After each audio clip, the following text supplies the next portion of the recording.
I want to do this video on this topic that I've talked about before, but I want to read this specifically and direct this towards a friend of mine that I met online, and we've exchanged a couple of comments back and forth on this topic before.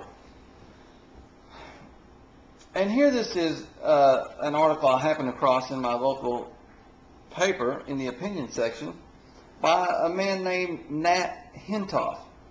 And I don't know if you can see his picture there, but I want to read his byline right quickly before I get into the article. It says, Nat Hentoff is a nationally renowned authority on the First Amendment and the Bill of Rights. He is a member of the Reporters Committee for Freedom of the Press and a member of the Cato Institute, where he is the senior fellow.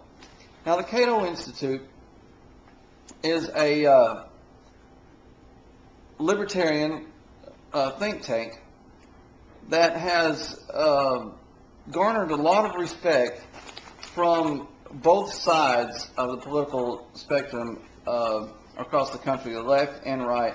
They've been equally critical of the left and right, and they've been equally supportive of some issues from the left and the right. They are very much socially liberal.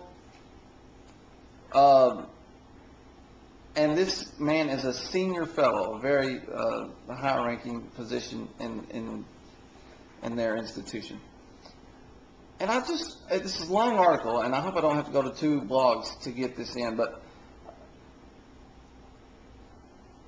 it says some of the exact same things that I've been criticized for by this specific individual that this is directed to, when I knew nothing of this article. You know, I made a video a year or so ago and sent it to this person, and I was roundly criticized as being so typical, you know, and the insinuation was, here we go, another Anglo-Saxon white American male up on his,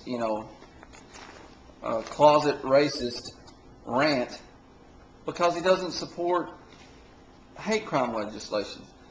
The title of this is House's New Thought Crimes Law is Misguided. Why is the press remaining mostly silent about the so-called hate crimes law that passed in the House on April 29th? These Democrats should have been tested on their knowledge of the First Amendment, equal protection of the laws, which is found in the 14th Amendment, and the prohibition of double jeopardy that states no American can be prosecuted twice for the same crime or offense. If they had been, they would have known that this proposal, now headed for a Senate vote, violates all these constitutional provisions. This bill would make it a federal crime to willfully cause bodily injury or try to because of the victim's actual or perceived race, color, religion, national origin, gender, sexual orientation, gender identity, or disability, as explained on the White House website, signaling the president's approval.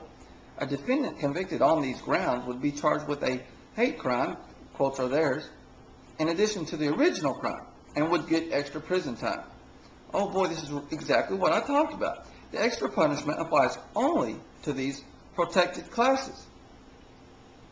As Denver criminal defense lawyer Robert J. Corey asked,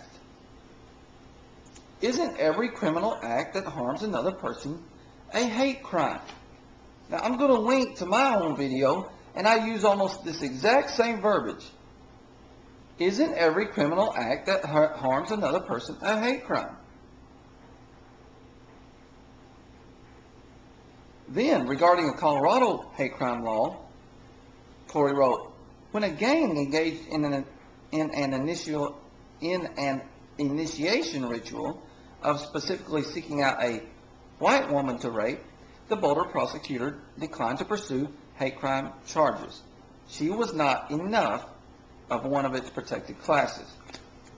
She was a woman, in other words, but she didn't quite fit enough of the other qualifications, such as minority status and things like that, to be considered under this hate crime legislation.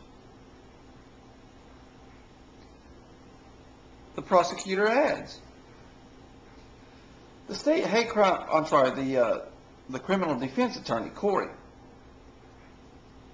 adds that the state hate crime law, much like the newly expanded House of Representatives bill, does not apply equally as the 14th Amendment requires, essentially instead criminalizing only politically incorrect thoughts directed against politically incorrect victim categories. So why are certain victims or crimes against certain victims being more stringently punished than others? That directly violates the Amendment of Equal Protection under the law. That's in the 14th Amendment. This man says, whether you're a Democrat, a Republican, think hard about what the prosecutor adds, about what Corey adds. I keep calling him a prosecutor. He's a defense attorney. A government powerful enough to pick and choose which thoughts to prosecute is a government that is too powerful. But James Madison, who initially introduced the First Amendment to the Constitution, had previously written to Thomas Jefferson on the passage of the Virginia Statute on religious freedom. We have in this country extinguished forever making laws for the human mind. No American, he emphasized later, would be punished for his thoughts. However, doesn't the House Hate Crimes Bill state that nothing in the legislation shall prohibit any expressive conduct protected from legal prohibition, or it shall not prohibit any speech protected by the free speech or free exercise clauses in the First Amendment? Remember that free speech advocates have pointed out that under current U.S. law, any action that abets, counsels, commands, or induces a perceived hate crime shares in the guilt of that crime and is therefore punishable. So what we're talking about is freedom of expression then being used against one's self under the guise that it somehow abetted, counseled, or commanded, or induced a perceived hate crime. But, one may argue, doesn't this new bill slip in an insistence that evidence or expression or association of the defendant may not be introduced as evidence at trial unless that evidence specifically relates to that offense?